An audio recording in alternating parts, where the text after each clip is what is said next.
प्रणाम। एक ही विषय, एक ही जिद, मिशन भारत की संस्कृति को बचाओ। आज आपको छोटी सी बात बताना चाहता हूं। जिस तरह पेड़ के पत्ते पतझड़ के रूप में गिरते हैं फिर नए आते हैं, उसी तरह इंसान का जीवन है। बाल अवस्था, बीज की अवस्था और तृतीय बुढ़ापे की अवस्था, मृत अवस्था।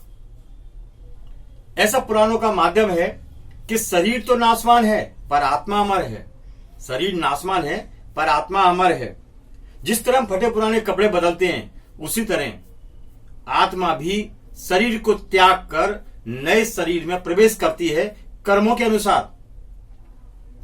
दोस्तों, ये बात सब जानते हैं कि जैसा कर्म करोगे फल भी वैसा मिलेगा।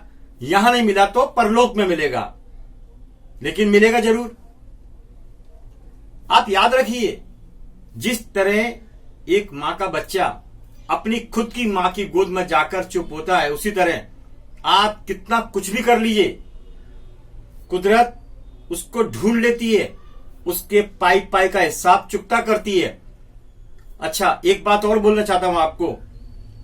जितने भी देश के लुटेरे हैं, नेता हो या अधिकारी हो या कोई व्यापारी हो, कोई भी हो, आप समझ के चलना, सिकंदर जैसा महान व्यक्ति जिसको बोला जाता है, इतिहास में पढ़ाया जाता है, जिसने पूरे देश को लूटा, उसे महान बोला जाता है, वो भी खाली हाथ गया। हमारे शास्त्रों के माध्यम में एक ही चीज है कि साथ अगर कुछ जाएगा वो तो सिर्फ धर्म जाएगा, चाहे वो थोड़ा हो, कम हो, ज्यादा हो, जो भी हो। धर्म, सत्य, यही साथ में जाएगा। यही मार्ग है आपको मोक्ष के रास्ते से आपको लेकर आपकी जगह पर आपको बैठाएगा। ना पैसा जाएगा, ना आपकी अय्याशी जाएगी, ना आपकी पावर जाएगी, ना आपकी सेटिंग जाएगी। कुछ साथ में जाने वाला नहीं। भ्रष्टाचार तो यहां होता है। हमें मनुष्य जीवन मिला है कुछ करने के लिए, कुछ करने के लिए मनुष्य जीवन मिला है, लेकिन हम क्या करते हैं? आके बस एक ही काम, लगे रहो, लगे रहो, लगे रहो। क्या बुद्धि बिल्कुल भ्रष्ट हो चुकी है? सब एक दूसरे को लूटने में लगे हैं। कितना खुश होते हैं एक दूसरे को लूटने में। नेता देखो तो नेता देश को लूटने में खुश होते हैं, जनता देखो तो जनता लूट के खुश होती है। क्या बना रखा है मजाक। आप बचिए, इन सब चीज से बचिए, इन सब चीज से बचिए।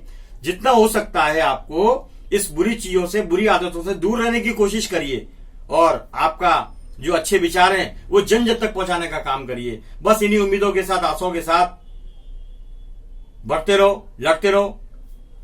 और एक चीज बीच में बोलता हूं आपको, गंगा जल, मनुष्य जब मृत होता है तो ऐसा पुराणों में लिखा है, मनुष्य जब मृत हो जाता है तो उसकी हड्डियां जब तक गंगा जल में रहती हैं वो स्वर्ग का भागी होता है, स्वर्ग का भागी होता है। ये परम सत्य है, अग्नि पुराण का कथन। आगे बढ़िए, लड़िए, मिशन भारत की संस्कृति बचाइए। मैं रविंद्र जैन, जय हिंद।